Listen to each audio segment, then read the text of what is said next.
La acción terapéutica del suero es eficaz en las 3 primeras horas después de la picadura y aún en la 4ª, pero no más tarde.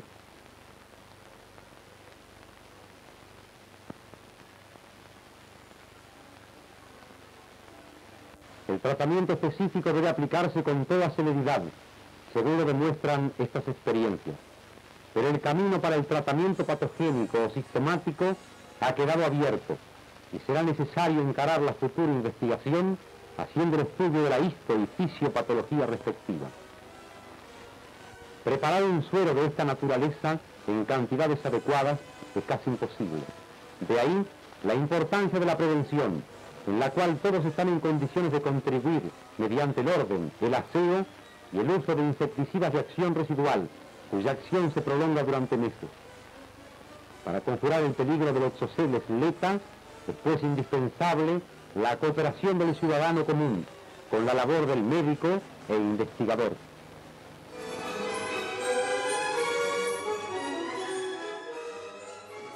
Pasó el Día del Patrimonio y lo festejamos en todo el país. Hemos dedicado Días del Patrimonio a arquitectos, médicos, artistas populares, manifestaciones culturales y cosas similares, pero nunca consideramos a la ciencia como un patrimonio de todo el país.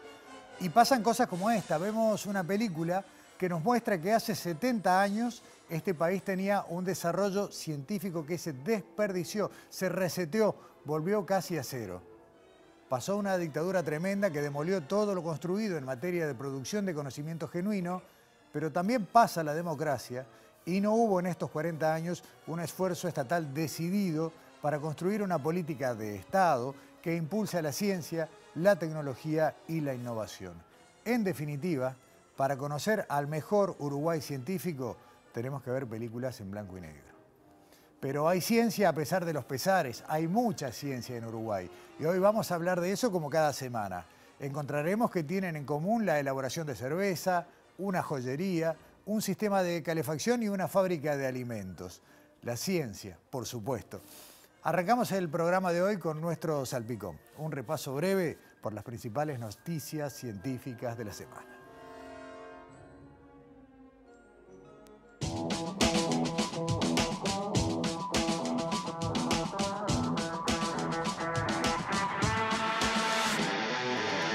El Ministerio de Salud Pública informó sobre las variantes del SARS-CoV-2 que están circulando en Uruguay y la región.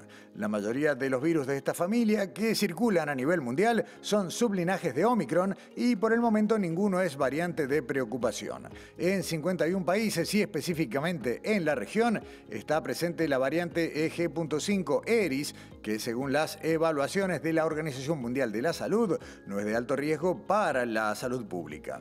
Esta variante Eris, clasificada de interés por tener cambios genéticos que pueden afectar su transmisibilidad y o virulencia, también se detectó en Uruguay junto con la BA.2.86, clasificada como una variante bajo seguimiento. Los síntomas que producen son similares a los generados por Omicron: intenso dolor de cabeza, cansancio, dolor corporal, de garganta, fatiga, tos seca, fiebre. Ante la aparición de algunos de estos síntomas, haga la consulta en su prestador de salud. You do economic research, you have 3 pieces. Think of them as balls that I want floating up. El Premio Nobel de Economía, el último que se entrega en el periodo anual de premiaciones, distinguió este año a Claudia Goldin, profesora de Economía de Harvard, por sus estudios pioneros sobre la brecha de género. Goldin, de 77 años, es precursora en el análisis de la brecha de género. Recopilando archivos y datos de más de 200 años en Estados Unidos, logró mostrar cómo y por qué las diferencias de género en los ingresos y las tasas de empleo han cambiado con el tiempo. Fue Goldin quien puso en evidencia que el nacimiento del primer hijo es uno de los escollos que puede afectar la carrera profesional de las mujeres, pero no la de los varones. En 1990, la experta publicó el libro Entendiendo la brecha de género, una historia económica de las mujeres estadounidenses, que es una obra icónica en la que ponía en tela de juicio buena parte de las explicaciones que se habían dado a la brecha salarial entre hombres y mujeres. Claudia Goldin es la tercera mujer que recibe este galardón en la historia de los premios Nobel. Massachusetts Institute of Technology, MIT, USA. Por otra parte, el Premio Nobel de Química reconoció el descubrimiento y la síntesis de puntos cuánticos. Los investigadores que recibirán el reconocimiento son Moungi Bawendi, Louis Bruce y Alexei Ekimov. Los puntos cuánticos son partículas diminutas de unos pocos átomos de diámetro cuyos electrones tienen un movimiento restringido. Esto afecta a la forma en que absorben y liberan a la luz visible, lo que permite obtener colores muy brillantes. El físico ruso Alexei Ekimov de Nanocrystals Technology en la década de los 80 fue el primero en describir en cristales los puntos cuánticos. Años después, el químico estadounidense Louis E. Bruce, de la Universidad de Columbia, determinó que los efectos cuánticos de las partículas que flotaban libremente en un líquido dependían de su tamaño. Y en 1993, el químico francés Moungi Bawendi, del MIT, revolucionó la producción química de puntos cuánticos, creando partículas casi perfectas. Su aplicación es enorme y abarca desde la medicina a la recreación. Tal vez su uso más conocido sea el de las pantallas LED de última generación. La bioquímica Alicia Costabile, investigadora del Institut Pasteur de Montevideo y de Facultad de Ciencias, se encuentra haciendo una pasantía en la Universidad de Pensilvania, más precisamente en el laboratorio de Drew Weissman, científico estadounidense galardonado hace unos días con el Nobel de Medicina junto a la investigadora húngara Katalin Karikó. Ambos fueron distinguidos por sus aportes en el desarrollo de un nuevo tipo de vacunas que utilizan ARN como pieza clave para activar el sistema de defensas del cuerpo y combatir una enfermedad. Según narró Costabile, su estadía en el laboratorio de Weissman se enfoca en aprender todo el proceso de producción de vacunas de ARN mensajero desde su síntesis hasta la formulación final. Contó Costabile también que su trabajo servirá para fortalecer el equipo que integra en Uruguay, liderado por Gonzalo Moratorio y Pilar Moreno, que tiene interés en el desarrollo local de este tipo de inmunizaciones, ya que se trata de una tecnología muy versátil.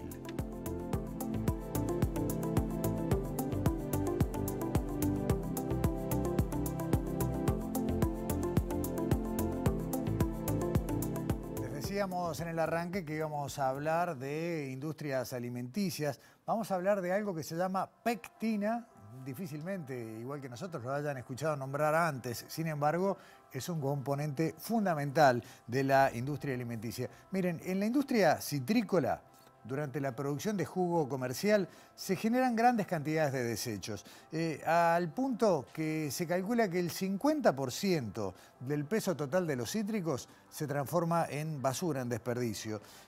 Alexandra Perrone preparó este informe que vamos a ver ahora y tiene que ver con un proyecto de final de carrera en Facultad de Ingeniería y plantea el diseño de una planta de producción de pectina a partir de desechos de la industria citrícola. La pectina es un producto intermedio que posee, como vamos a ver ahora, un importante número de aplicaciones.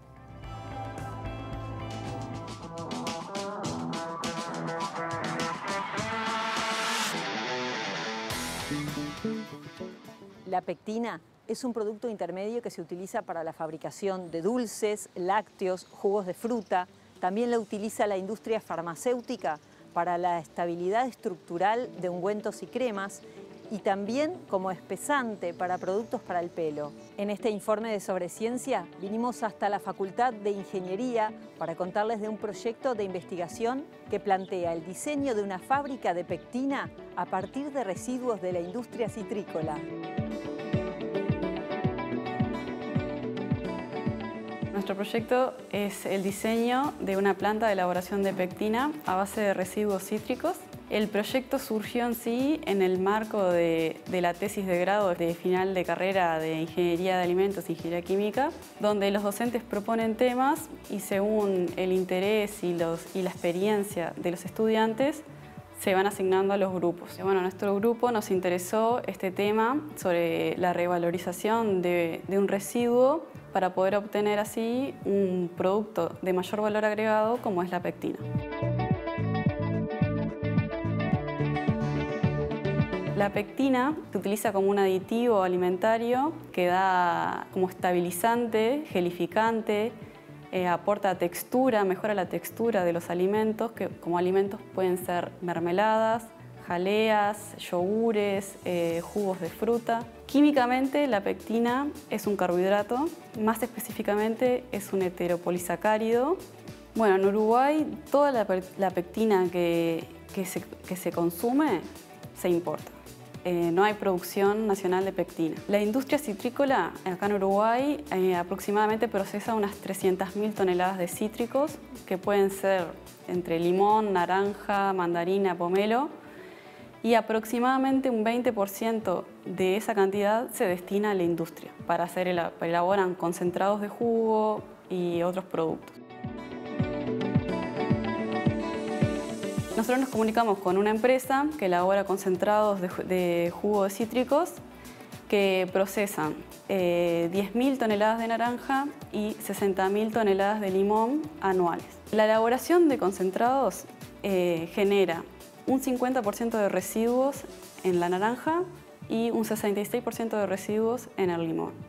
Lo que nos daría en esta empresa, solo en esta empresa, está generando 5.000 toneladas de residuos de naranja y 40.000 toneladas de residuos de limón.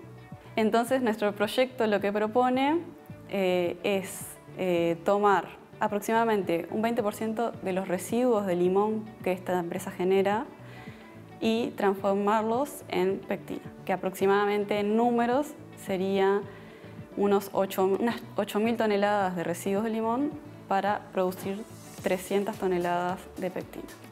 En Uruguay se importan aproximadamente 40 toneladas anuales de pectina. A donde apunta el proyecto más que nada es a exportar. Por ejemplo, en Argentina se importan 700 toneladas de pectina al año para su industria. Entonces apuntamos más a exportar a países vecinos.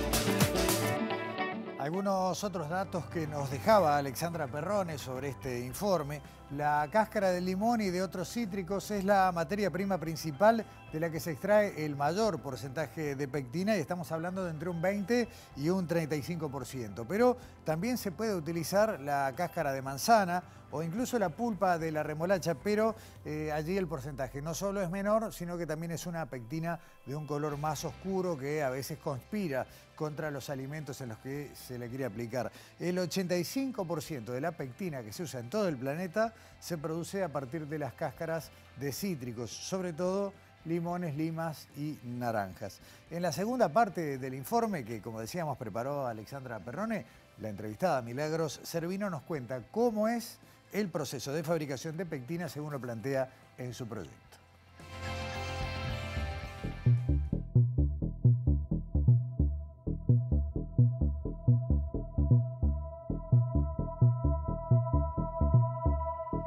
Para producir la pectina en sí, el proceso consiste en una hidrólisis ácida, donde la pectina se extrae de la pared vegetal y se solubiliza en el medio.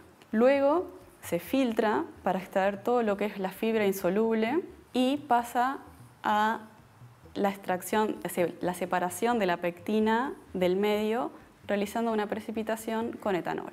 La pectina se seca, se muele, es un polvo, y luego ese polvo se envasa para asegurar su vida útil. Lo que necesitaría una fábrica de pectina es principalmente un gran secador para poder asegurarte la disponibilidad de materia prima durante el año, y después necesitas reactores, que son grandes tanques donde se haría la hidrólisis ácida y la precipitación.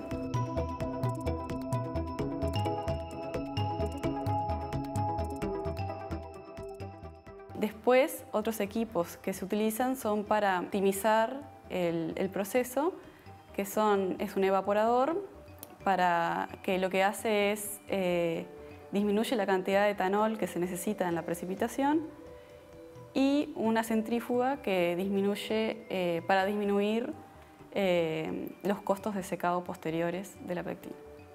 Los próximos pasos del proyecto es evaluar los costos y los beneficios que tendría esta planta en Uruguay y poder ver si es rentable o no realizarla.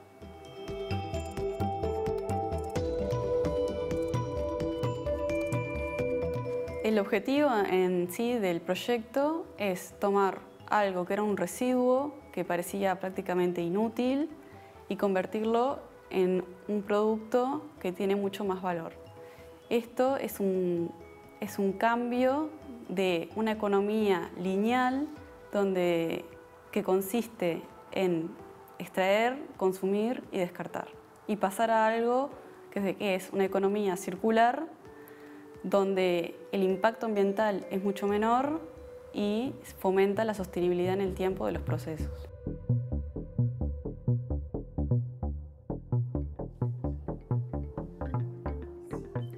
Que agregarle a las últimas frases de Milagros Cervino, ¿no? Un modelo, si se quiere, a una escala relativamente moderada, que nos muestra un camino, cómo el conocimiento aplicado, cómo la ciencia, en este caso puede revalorizar la mitad de lo que es el descarte de una producción muy intensa como es la de productos derivados de los cítricos en Uruguay. Nada, eso, lo que decíamos en el arranque, la ciencia es la palanca, pero hay que apoyarla, hay que desarrollarla. Primera pausa, a la vuelta, de alguna manera seguimos en lo mismo. La ciencia aplicada a agregarle valor, en este caso a otro producto que no falta en ninguna mesa. Ya volvemos.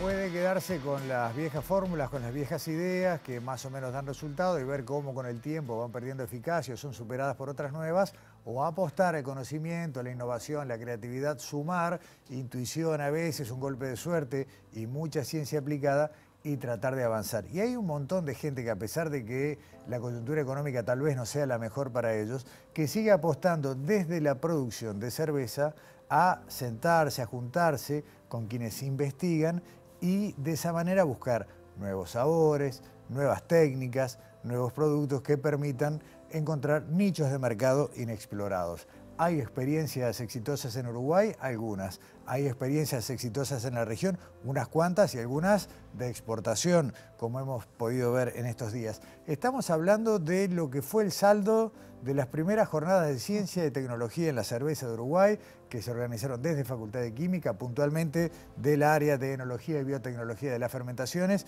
y vamos a recibir a quien anduvo destapando botellas durante todo el fin de semana, es la doctora unas cuantas. Karina Medina, profesora adjunta del área. Bienvenida a Sobre Ciencia. Gracias. Muchas gracias, Gustavo, por la invitación. ¿Cuántos años con la cerveza?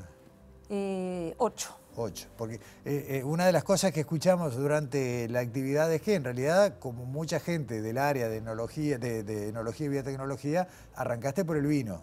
Exactamente, trabajé originalmente en una bodega, luego ya haciendo investigación en Facultad de Química, en el vino, hasta que terminé la tesis de doctorado y ya dije, bueno, todo bien, pero seguimos con el vino, pero bueno, quería incorporar una nueva línea, digamos, de investigación y ahí empezamos a incursionar en la cerveza, sí.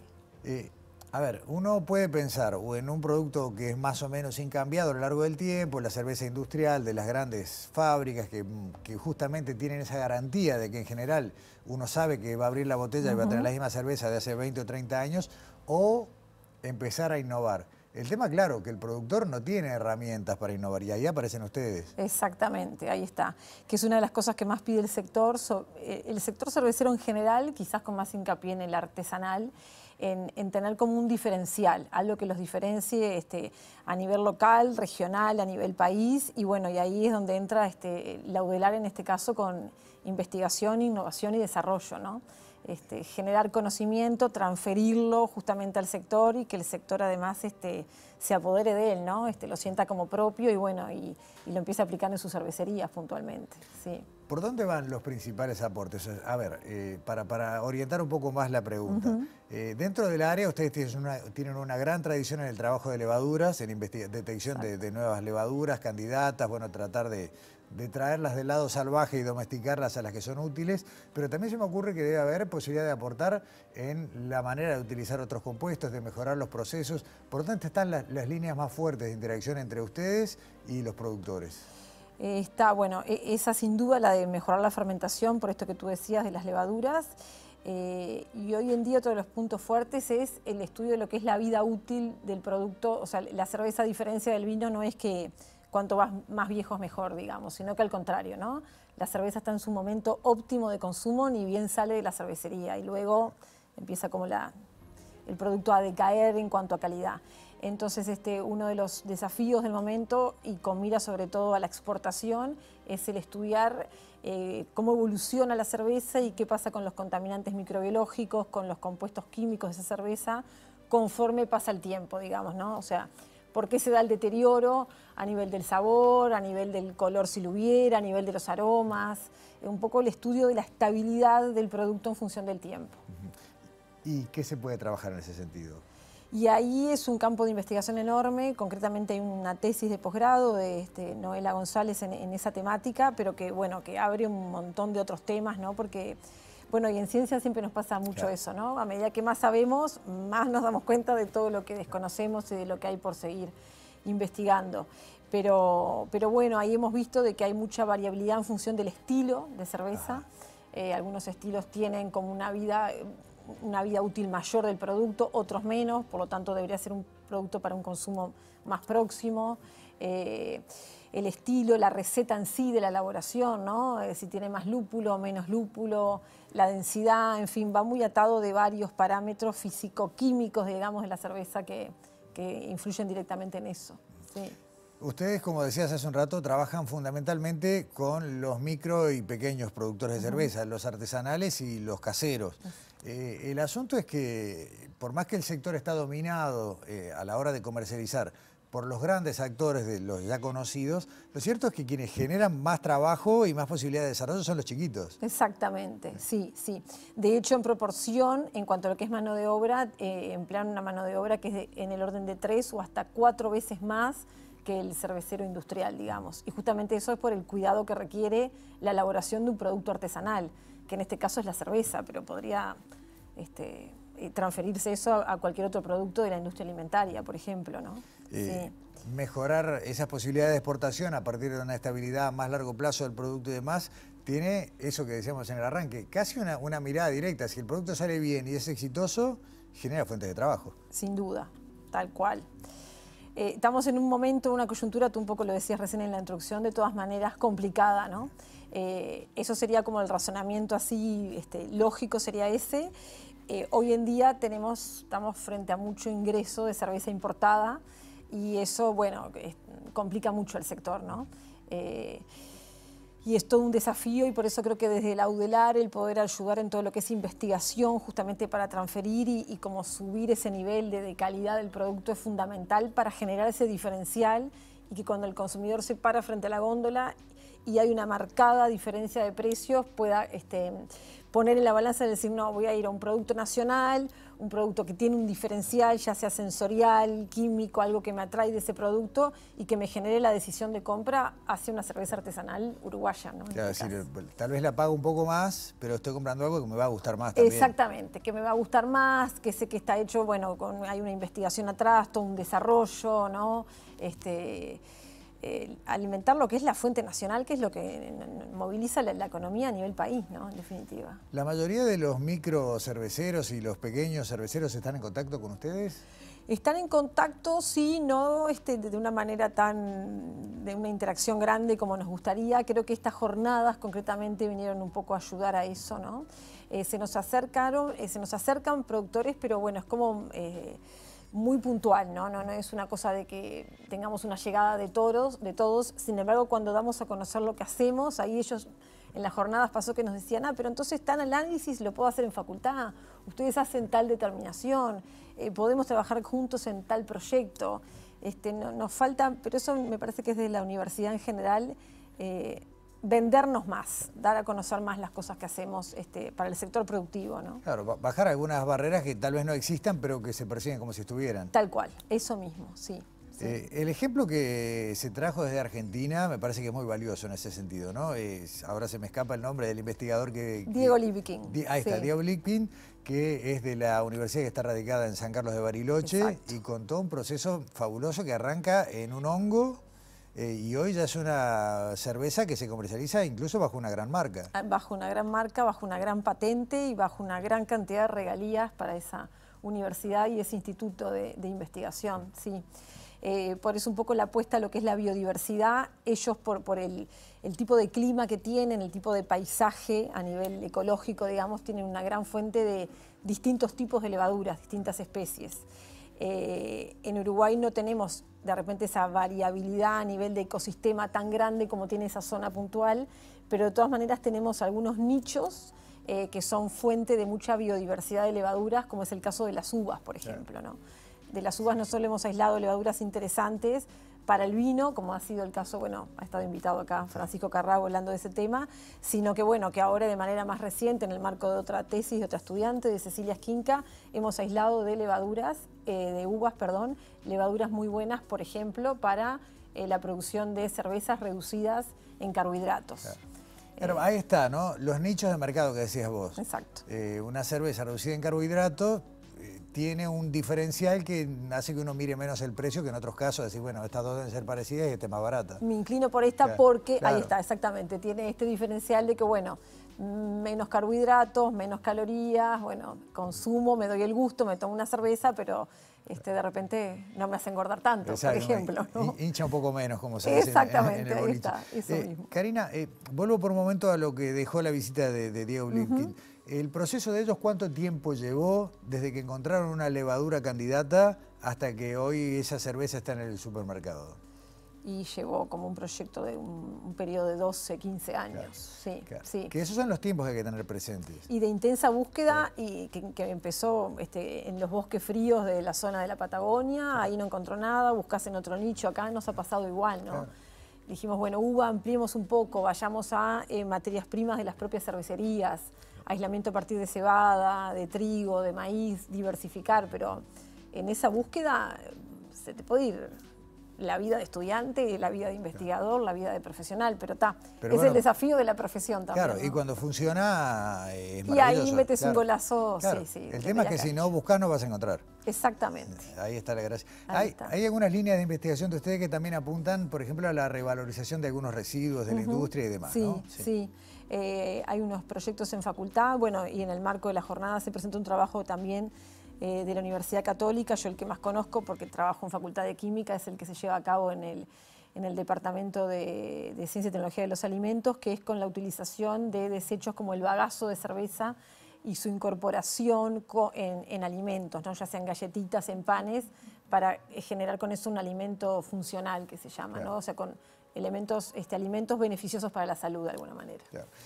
Todo esto, y desde que empezamos a hablar, estamos poniendo uno al lado del otro ejemplos de ciencia que termina o todavía a mitad de camino, o en algún caso ya a la hora de salir a la calle, generando valor agregado y beneficios. Sin embargo, parece que hay que repetirlo una y otra vez para que se entienda, ¿no? Es agotador, pero Claro. es así, sí, tal cual, tal cual. Y creo que este tipo de instancias de dar a conocer, ¿no? Y decir, bueno, primera, y también cuando dijimos, bueno, hay que hacer una jornada de interacción, de mostrar lo que hacemos, el ponerle primera no fue menor, ¿no? Para generar eso de que, bueno, de que iba a tener una continuidad en el tiempo, que es un poco el balance que ahora estamos haciendo con los resultados. Bueno, si es una periodicidad cada 2 años, cada 3, estamos en el momento de pasar raya y ver los resultados del evento y definir eso, pero apostando justamente porque se generó esa sinergia, ¿no? Entre los disertantes, el público, se animaron mucho a preguntar. Sí. El público cervecero, yo venía del público más enológico, que es como más de escuchar y de repente no interactúa tanto, o hay como otro respeto, como más distancia, ¿no?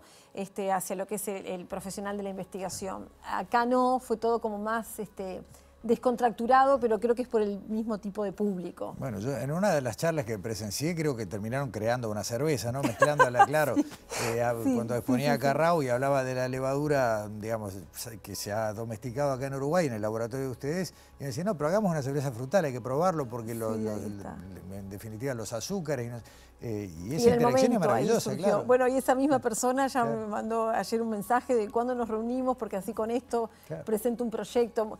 Muchos de los proyectos que hay para la industria, justamente una de las cosas que piden es la pata innovadora al proyecto, ¿no? dentro de las fuentes de financiación, ya sea la ANI, ANDE, el MIEM, bueno, y así podríamos seguir, es que tenga un componente innovador, un componente de aplicación de conocimiento y generar algo creativo, digamos. Las herramientas están, los fondos tal vez no sean los que deberían ser, pero algo hay. Es cuestión de hacer esto que acaban de hacer ustedes, juntarse. Exacto, juntarse, conocernos, dialogar, interactuar, generar ese ida y vuelta que, bueno, en definitiva, es lo que va alimentando también la relación y forjando esto de los vínculos que tú hablabas, ¿no? Forjando, como decía Rodrigo Arim en la misma inauguración de las jornadas, la vinculación UDELAR, sector productivo y el empoderamiento, ¿no? Que el sector productivo tome esa investigación como propia y que le aplique eso. Bueno, es una de las razones de la existencia de la Universidad de la República. Exacto, ¿no? Que fermente. Exacto, eso es lo que tiene que pasar. Sí. Karina, antes de que te vayas, te queremos dejar el presente de regalito Sobreciencia. y todo. De Ística Objetos, es una taza como esta, son personalizadas de Preciosa, Sobreciencia. divina. Así Muchísimas que, gracias. Gracias. No es un jarrito cervecero en esta ocasión, pero bueno, vale igual, es ¿no? una Por taza supuesto. Muchas gracias por acompañarnos y bueno, como ha sido una tendencia a lo largo de estos años, Sobreciencia volverá al área de ustedes a hablar de vino, cerveza y quién sabe, nos queda el pan. Nos queda el pan, nos queda la kombucha, que también se está trabajando en eso. Estamos muy creativos. Muchas gracias, Karina. Muchísimas gracias a ustedes, Gustavo, por la invitación. Gracias. Nueva pausa en Sobreciencia. A la vuelta seguimos hablando de esto, de investigación en Uruguay.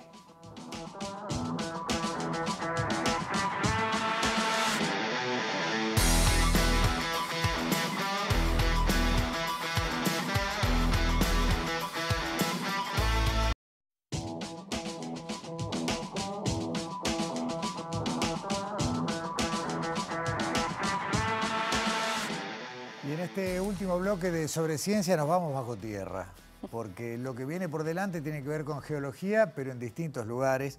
Y en esta idea que arrancamos a principio de año de ir recorriendo lugares muy cotidianos, muy familiares, pero mirándolos con ojos científicos, Daniela nos lleva a pasear a un lugar tal vez no tan cotidiano, Daniela. Uno no va a diario a la joyería.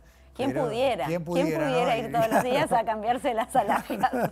Pero no es el caso. Hoy vamos a hablar igual de esas piedras, ¿no? De las gemas, como se puede decir, que nos cautivan por el color, por el brillo, por el valor, que generalmente está derivado de la rareza o de la escasez.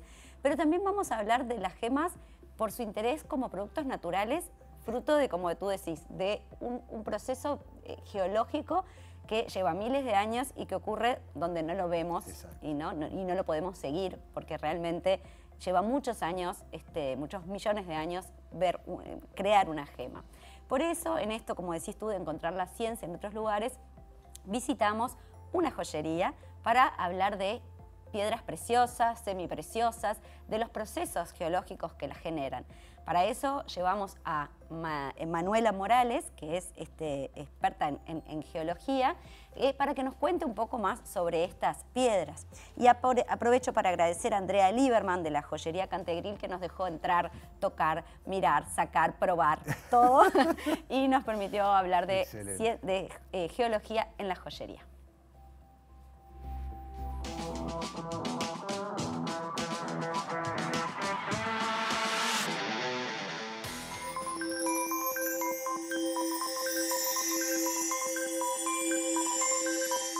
La disciplina que estudia las alhajas es la gemología, que en realidad se nutre en su estudio de algunas disciplinas de la geología, como la mineralogía, en particular la parte de la cristalografía.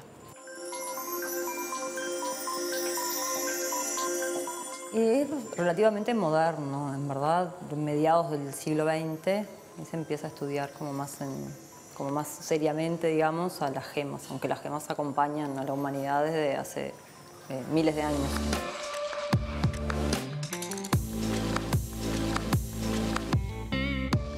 El concepto más científico, digamos, es la gema, ¿no? La gema es un mineral, es una sustancia natural que se forma por procesos geológicos, las más nobles, que tienen características como el color, la durabilidad, el brillo y la rareza, ¿no? Eso los hace como lo más interesante y más valiosas también.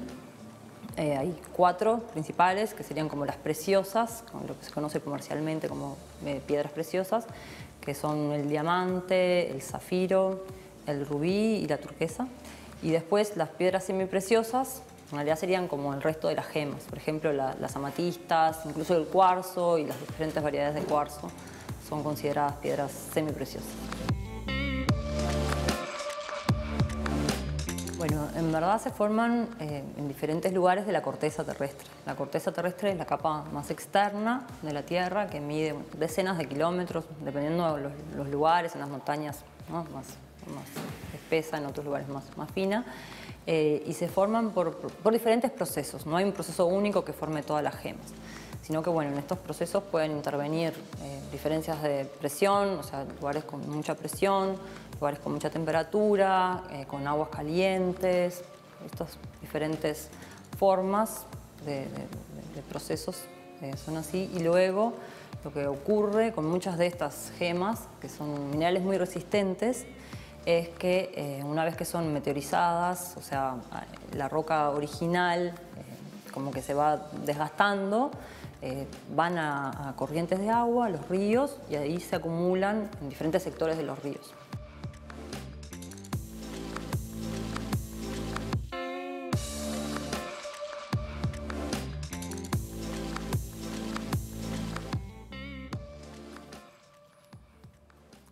Pecaré de inculto, pero no sabía que solamente 4 eran las que se consideraban piedras preciosas. Las principales, Sí. y acá hago una apreciación, una precisión que me pidió Manuela. Diamantes, zafíos, rubíes y esmeraldas son como las principales piedras preciosas, y después están las semipreciosas y otras también de esta familia que la verdad, ¿no? Cualquier joya sí, podemos aceptar como lindas, ¿no? Pero bueno, en esta segunda parte del informe vamos a conocer más sobre cada una de estas piedras, los procesos geológicos que las originaron, y también le preguntamos a Mariela sobre 2 socios de estas piedras, como el oro y la plata, claro, que acompañan siempre a la alhaja, y también tienen que ver con esta geología en la joyería. Esto es lo que vamos a ver en esta parte.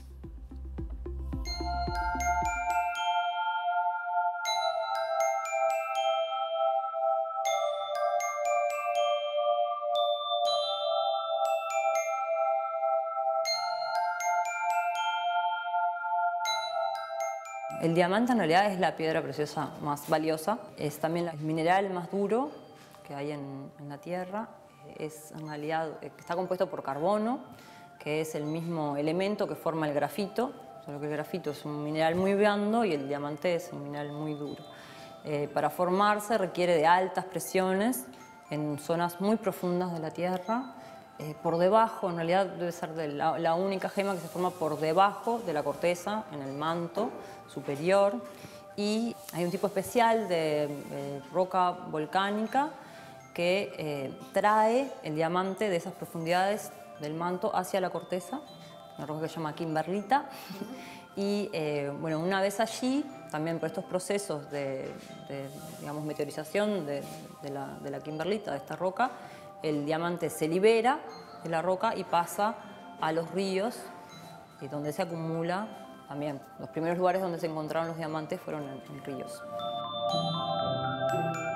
El rubí, bueno, estos sí se forman en la corteza terrestre y se forman, bueno, por procesos un poco diferentes, donde intervienen aguas calientes que están cargadas en los elementos que después van a componer estos minerales.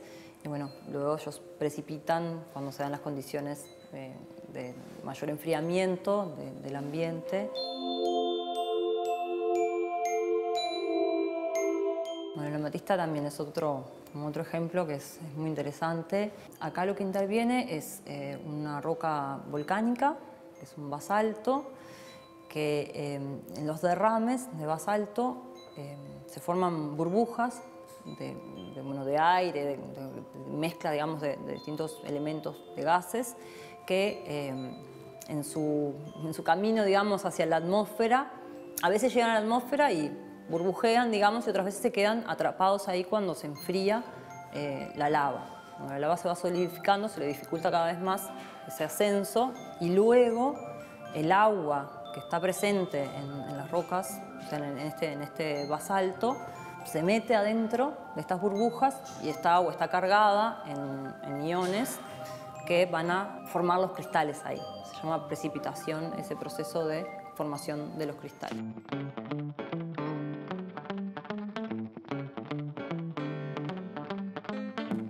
El oro, como cualquier mineral de interés económico, se va a acumular y se va a formar un depósito donde uno después lo extrae, digamos, por digamos, tres procesos o tres momentos. Uno es la fuente, digamos, la roca que tiene ese elemento, que va a sufrir como una disolución por soluciones, o sea, en realidad agua caliente, que tiene diferentes elementos, como el cloro, por ejemplo, que va a disolver y a sacar el oro de esa roca, lo va a transportar, ese es el segundo como proceso, y el tercer proceso es la acumulación o precipitación en otro lugar del oro, que ese lugar finalmente va a ser el depósito.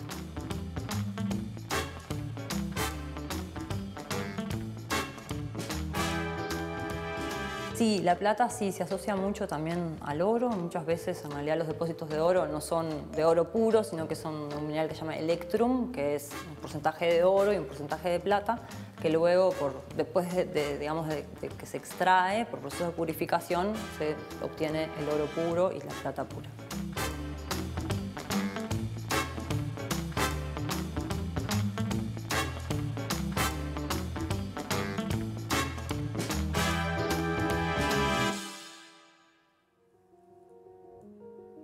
Y en esto de la geología en la joyería me voy a permitir dos recomendaciones. Una personal y otra porque me contaron. La personal es el recorrido por el safari minero en Artigas, donde bueno, se pueden ver las canteras de ágatas y amatistas. Es verdad. Realmente aparte están muy bien capacitados por científicos quienes dan el recorrido, entonces realmente se aprende. Y no lo hice, pero me dijeron que es excelente también en la zona de Minas de Corrales, lo que tiene que ver con la recorrida allí vinculada a la extracción de oro. Exactamente, esos dos lugares que además lo que tienen es, que en Uruguay no hay tantos, como una actividad científica se explota desde el punto de vista turístico, ¿no? Porque realmente es interesante y vale la pena ir. Así que bueno, pero cada vez que veamos estas joyas, estas alhajas, no solamente podemos apreciar entonces ahora el valor económico o a veces emocional, porque son regalos familiares, sino también ahora esta decoración que tiene millones de años y que obviamente tiene ese valor geológico también. La mano de obra de la naturaleza. Exactamente. Gracias, Daniela. Nos vemos la semana que viene. Hasta la semana que viene. Y nosotros vamos a seguir hablando de cosas que pasan bajo tierra, pero en este caso vamos a hablar de la geotermia o la posibilidad de transformar en energía aprovechable, ya sea para hogares, viviendas o para usos productivos, de lo que son las diferencias de temperatura que hay, no muy profundo, y sobre todo lo interesante, estamos hablando de modelos que permitirían explotar la energía geotérmica acá en Uruguay. Y les digo más, hasta podemos hablar de Montevideo, pero no nos adelantemos. Vamos a compartir esta primera parte de la entrevista que tuvimos con Carlos Bello, quien es docente encargado de Ingeniería en Energías Renovables de la sede de Durazno de la UTEC, la Universidad Tecnológica del Uruguay, y nos va a mostrar, no me quiero olvidar de esto, entre otras cosas, el mapa geotérmico que desarrollaron dos estudiantes de UTEC, Cintia Alcoba y Martín Dos Santos, con la tutoría de una investigadora de Facultad de Ciencias de la Universidad de la República, Ethel Morales. Pero no nos adelantemos, energía geotérmica en Uruguay y la conversación con Carlos Bello.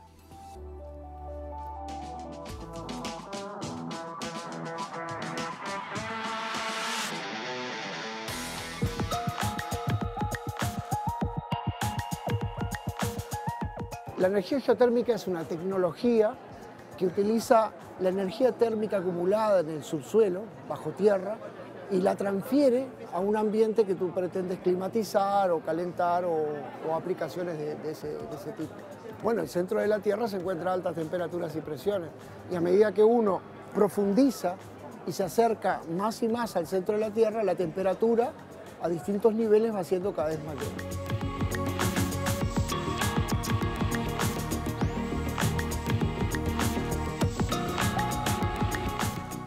Esa energía se puede aprovechar con una instalación geotérmica justamente, es decir, una instalación que tome, a través de un intercambiador de calor, tome la energía bajo tierra la transfiera mediante una bomba de calor a un ambiente.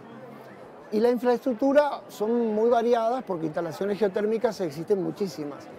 Desde las instalaciones de muy baja entalpía, que son las que hemos estado trabajando por lo menos teóricamente, y las instalaciones de pozos o excavaciones de hasta 1000 metros de profundidad. Con una profundidad de 10 metros se puede ya climatizar un ambiente en forma aceptable. Respecto a la diferencia térmica que pueda haber, a una profundidad de 10 metros ya la temperatura, el perfil de temperatura es estable y cambia, ese perfil cambia según la estación del año. Puede haber unos 9 grados, 10 grados, depende de la región en donde nos encontremos. Aquí en Uruguay puede ser del 8, 9 grados perfectamente. Y esa diferencia térmica entre lo que está debajo de tierra y lo que está a temperatura ambiente es lo que aprovecha la bomba de calor para transferir energía térmica del suelo al ambiente.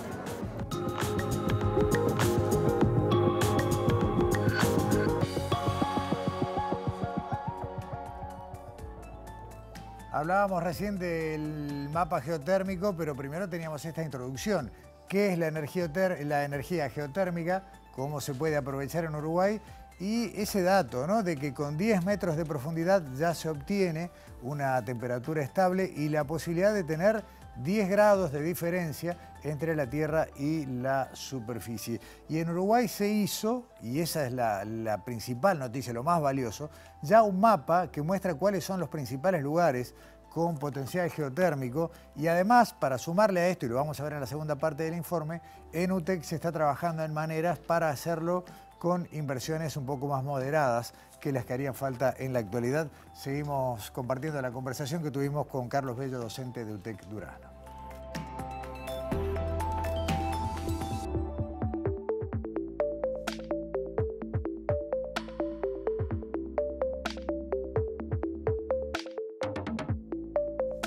En este mapa geotérmico lo que se muestra en distintas regiones de Uruguay donde existe mayor potencial geotérmico para desarrollar una instalación geotérmica de baja temperatura.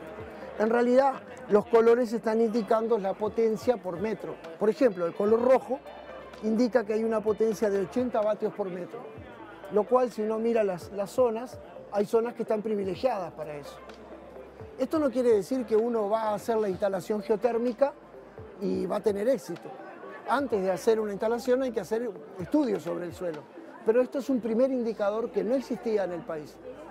En el país se había desarrollado el mapa solar, el mapa eólico y ahora se desarrolla eso. Las potenciales aplicaciones son climatizar invernaderos, calefaccionar ambientes, para el cultivo de ciertos y secado de ciertas semillas, son amplísimas. La tasa de aplicaciones es bastante importante. Por cada kilowatt de energía que uno suministra a la bomba de calor, hay una transferencia de 5 kilowatts de energía al ambiente que uno quiere climatizar, calentar o trabajar con ello. O sea que quiere decir que las bombas geotérmicas son muy eficientes.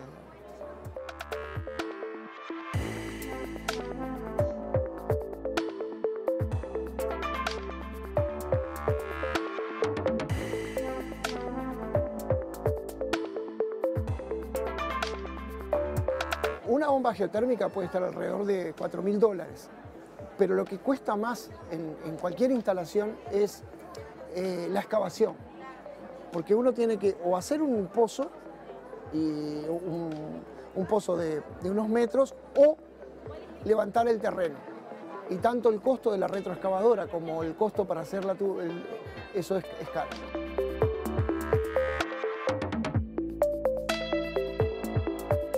Bueno, en UTEC, justamente para atacar el tema de los costos y poder rebajarlos, estamos diseñando en Durazno un pilote geotérmico, es decir, un intercambiador de calor que va a ir a 2 metros bajo tierra.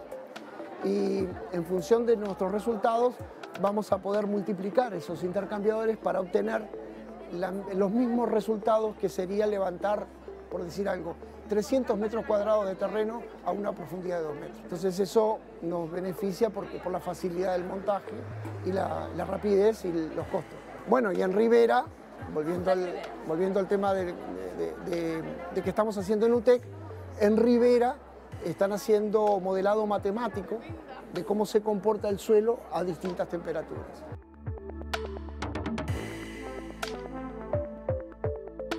En ciudades como Montevideo, por ejemplo, podríamos hacer instalaciones geotérmicas para climatizar oficinas, edificios y demás.